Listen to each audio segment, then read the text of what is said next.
Hi class, welcome back to my channel. So right now, I'm going to discuss another theories here in our class, General Psychology or Introduction to Psychology. And right now, we're going to talk, we're talking about the theories of personality. So the last time that we talked about is about Sigmund Freud. So now we're going to talk about the very famous Carl Jung. Again, my name is Mary Ann Celine Angalwan.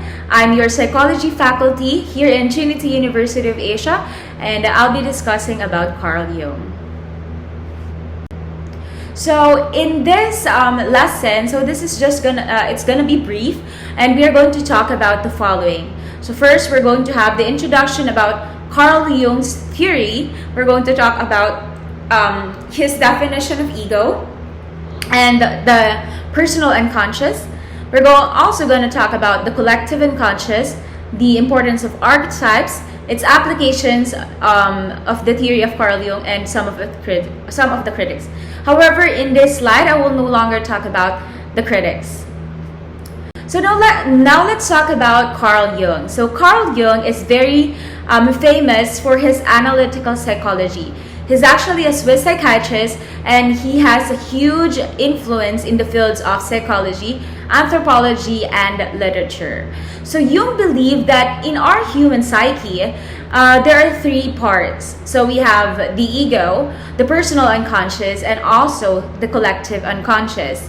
So if Freud believes that our mind is composed of the conscious and unconscious, and also the subconscious, here in Jung, he believes that we have the ego, the personal unconscious, and also the collective unconscious.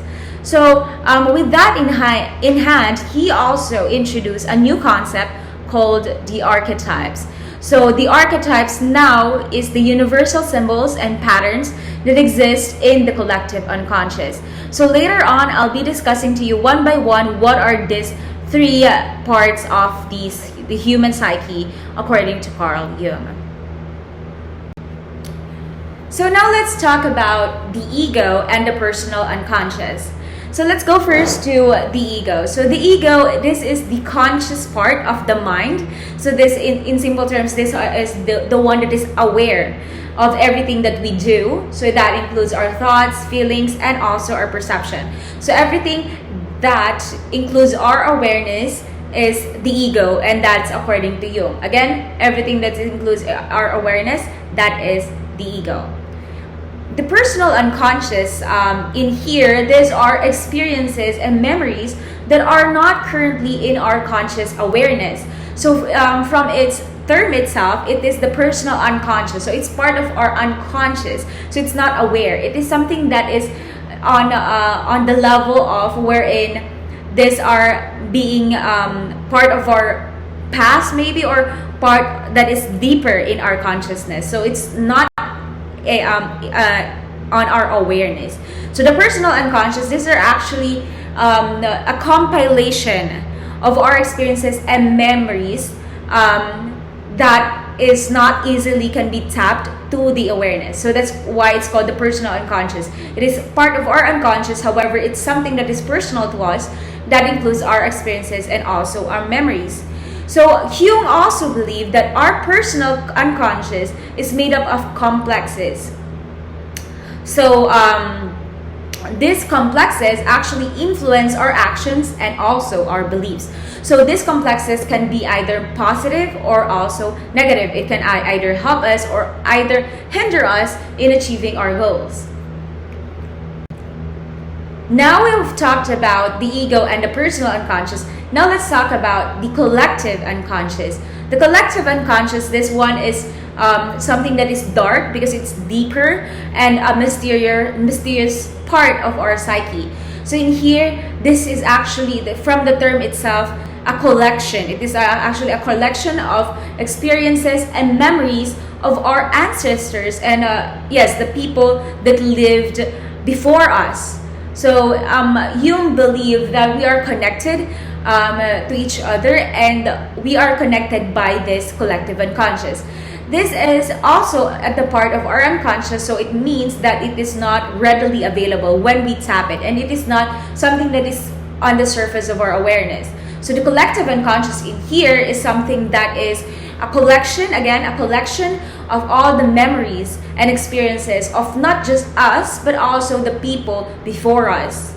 So that is the collective unconscious. So please take note that we have the personal unconscious, and that is some part of our unconscious that is our experiences, our memories, and yes, and it's now bound to our unconscious. However, in collective unconscious, this is not just our experiences and also memories. This is actually a collection of all the humans before us.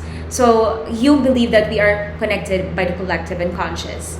So okay. So also with that in hand, you believe that since the collective unconscious actually bounds each other for our with our ancestors, that's why we have these myths, legends, and also symbols that are now being passed not just to us but also to our next generation. So he believed that with the use of the collective unconscious, that is the reason why we have a history. That is the reason why we behave like this, and that is the reason why we felt that we are connected to someone who are both or someone who have the same myths, legends, and beliefs like us. So in here, the collective unconscious help us gain an insight into our own lives and the world around us. So this helps us further understand ourselves with the use of this collective unconscious. But please take note that this is just a collection, and also it is not something that is part of our awareness that can be easily tapped. This is something that is happening to us, and for an unknown reason we are actually connected with it, and our behavior shows it. One of the intriguing concepts of Jung is the archetypes. So archetypes, these are actually symbols and patterns that exist in the collective unconscious. So remember a while ago I've mentioned that the collective unconscious is actually a compilation of all the memories and experiences of our ancestors. So now not just it's part of the unconscious. However, it has an influence to us because of the archetypes. So the archetypes here are actually the symbols and patterns that is part of our collective unconscious that influences us in our behavior and also our future behavior as well. So archetypes has 4 at least. So we have the shadow, which is dark and something that is the dark, and then we have the anima or the animus, which is the anima is for the female aspect of our, or the masculine archetype, and the animus is the masculine archetype. So Jung believed that every one of us has these characteristics to be feminine and also masculine at the same time. So it doesn't mean that if you're a female, you are going to be all adapt as being a female. So he believed that some of our behaviors are also part of the archetypes of the anima or the animus that influence us, our behavior. So for example, I'm a girl, I have a female genitalia. Well, I still can carry heavy objects and still play basketball or any masculine behavior is because of my animus archetype. So we also have the persona, which is the face that we show to others, and we also have the self. So each archetype represents a different aspect of the human experience, and by understanding them, we gain a deeper understanding of ourselves and others. So like what I've said, the archetypes, it has at least 4 that is mentioned in here, like the shadow, anima or animus, persona, and also the self. So these archetypes are a part of our collective unconscious. Because of our collective unconscious, the symbols with it, including in it, that is the archetype. So now, where can we apply the Carl Jung's theory? So right now, Carl Jung's theories are being used widely in, of course, the world of psychology, literature, and also in art. So his ideas of archetypes and collective unconscious have been used to analyze literature and film and to understand cultural phenomena such as religion and mythology. So Carl Jung also inspired analytical psychology, which focuses on exploring the unconscious and integrating the different parts of the psyche, which also became a popular form of psychotherapy. So with that in hand, right now here in the world of psychology, and if you're a psychology major, you would understand that MBTI, or the Myers-Briggs Type Indicator, is actually influenced by Carl Jung. So Myers-Briggs Types Indicator is actually a personality test. Alright, so that's it for this presentation. So that's all for Carl Jung. So thank you very much for listening. So if you have any questions, please let me know at the comment section down below, or you can send me a message and I would love to answer all of your questions.